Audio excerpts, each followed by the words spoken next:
उसके लिए क्या किया गया?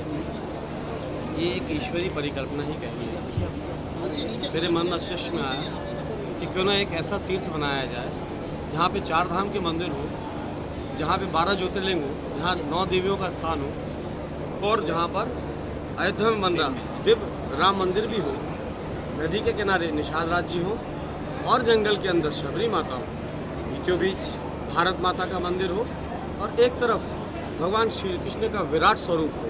और इन्हीं सब के मध्य में हम जिस कुल में जन्म लिए हैं, अपने कुल को भी कुछ लौटा के देना है, तो हमारे विप्र शिरोमणि भगवान श्री परशुराम जी की विश्व की सबसे ऊंची गगनचुंबी 108 फुट की अष्टधातु की मूर्ति। ये परिकल्पना ऐसी आई कि बहुत से गरीब लोग, निशक्त लोग, दिव्यांग विकलांग लोग, निराश्रित लोग ये जीवन में कुंठा लेके अपनी जीवन लीला समाप्त कर लेते हैं कि हम भी 4 धाम यात्रा कर लें, हम भी 12 ज्योतिर्लिंग के दर्शन प्राप्त कर लें और हम भी परलोक सुधार लें, लेकिन अर्थ के कारण या अपनी अन्य परेशानियों के कारण नहीं जा पाते। तो क्यों ना मैं ऐसे उन माँ बाप का पुत्र बनूं और उन पुत्र के रूप में उन समस्त माँ बाप को जो दिव्यांग विकलांग है, निशक्त है, निराश्रित है, उनको 4 धाम के दर्शन मैं यहीं कराऊँ, 12 ज्योतिर्लिंग के दर्शन यहीं कराऊँ, 9 देवियों के दर्शन यहीं कराऊँ, भारत माता का दर्शन कराऊँ। और इस क्षेत्र को जब 108 फुट की गगनचुंबी मूर्ति लगेगी तो स्वाभाविक रूप से पूरे देश और दुनिया से लोग देखने आएंगे कि धार्मिक पर्यटन क्षेत्र के रूप में इस क्षेत्र को भी विकसित कर दें, जहाँ एक तरफ ये आस्था का केंद्र के रूप में विकसित होगा, एक हरिहर तीर्थ के नाम पे विकसित होगा, वहीं ये धार्मिक पर्यटन के रूप में विकसित होगा, जिससे इस क्षेत्र के नौजवानों को, युवाओं को रोजगार और स्वरोजगार के सैकड़ों संसाधन उपलब्ध होंगे। तो एक तरफ लोगों को रोजगार स्वरोजगार मिलेगा, जिसका भी आस्था का एक सबसे बड़ा केंद्र इसलिए भी बन के उभरेगा कि हमारा दिव्य भारत बहुत दिव्य, बहुत बड़ा है और इसमें बहुत सारे देवी देवताओं के देवालय हैं, धाम हैं। तो सब अगर एक जगह आ जाएंगे, क्योंकि एक जीवन काल में लोग पूरे भारत के दर्शन नहीं कर पाते, इसलिए सब कुछ एक ही स्थान में अगर ले आते हैं तो सारे भारत के दर्शन, सारे धाम यही हो सकते हैं, सारे तीर्थ यही हो सकते हैं और इस सब के लिए सुलभता से उपलब्ध रहेगा। बस इसी परिकल्पना के साथ ये हरिहर धाम की आज भूमि पूजन समारोह संपन्न हुआ। यह पूरी परिकल्पना जो है कितने एकड़ भूमि में मूर्त रूप लेगी और इसकी अनुमानित लागत क्या होगी? देखिए, भाव से बन रहा है, इसलिए लागत का इसमें कोई महत्व नहीं। जीवन में जो कुछ है सब समर्पित है और ना केवल हमारा बल्कि हमसे जुड़े हुए लोगों का, इस क्षेत्र के लोगों का। और मैं ये चाह रहा हूँ इस बार मीडिया के भी जितने मेरे मित्र हैं, जीवन भर हम आप साथ रहे हैं, आप लोग भी सहयोग करिए, 1 रुपये का करिए, 101 का करिए, धातु का करिए। आपके बगैर हम अपनी बात को दुनिया समाज तक नहीं पहुंचा पाते।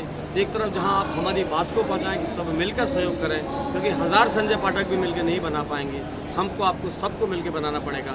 और ये धार्मिक स्थल या तीर्थ क्षेत्र या धाम कभी ईंट, गारा, सीमेंट, लोहा से नहीं बनता है, ये आस्था से बनता है, ये विश्वास से बनता है और ये सहयोग और साथ से बनता है। तो आप सबके सहयोग साथ, लोगों के सहयोग से बनाया जाए।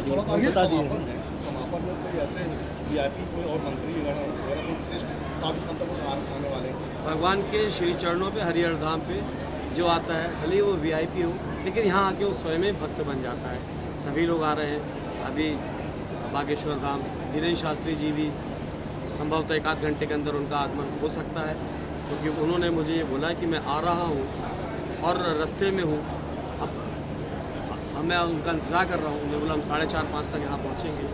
कल श्री रविशंकर जी हमको आशीर्वाद देने, इस क्षेत्र को आशीर्वाद देने आ रहे हैं। परसों ममतामयी माँ ऋतुम्बरा दीदी आ रही हैं। राष्ट्रीय अखाड़ा परिषद के अध्यक्ष रविंद्र पुरी जी आ रहे हैं। काशी मठ के पीठाधीश्वर आ रहे हैं। हरिद्वार के शंकराचार्य राजेश्वरानंद जी आ रहे हैं। 32 दिव्य संत यहाँ पर आ रहे हैं इन 6 दिनों के कार्यक्रम में। और साथ ही साथ केंद्रीय मंत्री, प्रदेश के मंत्री, विधायक, सांसद ये तो आ ही रहे हैं। क्षेत्रीय सभी हमारे धर्माचार्य और पीठाधीश्वर सब आ रहे हैं, चाहे वो चित्रकूट क्यों, चाहे अमरकंटक क्यों, चाहे जबलपुर नर्मदा पट्टी क्यों, चाहे मैहर क्यों, सभी संत महात्माओं का आगमन हम सबको आशीर्वाद देने वाला है। आज हरिहर धाम के तीर्थ का भूमि पूजन किनके द्वारा किया गया? आज माननीय मुख्यमंत्री जी के द्वारा हरिहर तीर्थ क्षेत्र में सामाजिक सामुदायिक आस्था भवन का भूमि पूजन माननीय मुख्यमंत्री जी ने किया है। साथ ही साथ वैदिक रीति रिवाज एवं पूजन पाठ अनुष्ठान हेतु एक कौशल प्रशिक्षण केंद्र का भी माननीय मुख्यमंत्री जी ने यहाँ पर भूमि पूजन किया है। साथ ही माननीय मुख्यमंत्री जी ने हरिहर तीर्थ क्षेत्र में संस्कृत पाठशाला, संस्कृत विद्यालय और छात्रावास के लिए भी उन्होंने यहाँ पर घोषणा करके गए हैं। तो माननीय मुख्यमंत्री जी ने आज यहाँ पर इस सरकारी भवनों का उद्घाटन किया है। साथ ही हमको आश्वस्त किया है कि तीर्थ क्षेत्र में आने वाले समय में जो भी निर्माण होगा उसमें सारा सहयोग भारतीय जनता पार्टी की प्रदेश की सरकार करेगी। दाम कब तक पूरा होने 3.5 साल का अधिकतम टारगेट है। अब हम आप सबको मिलकर बनाना है। और जैसे आदरणीय नरेंद्र मोदी जी कहते हैं कि जिसका भूमि पूजन हम करते हैं उसका लोकार्पण भी हम करते हैं, तो आज भूमि पूजन संतों के सानिध्य में मुख्यमंत्री जी ने किया है। कल इसका लोकार्पण संतों के सानिध्य में देश के माननीय प्रधानमंत्री नरेंद्र मोदी जी ही करेंगे। धन्यवाद।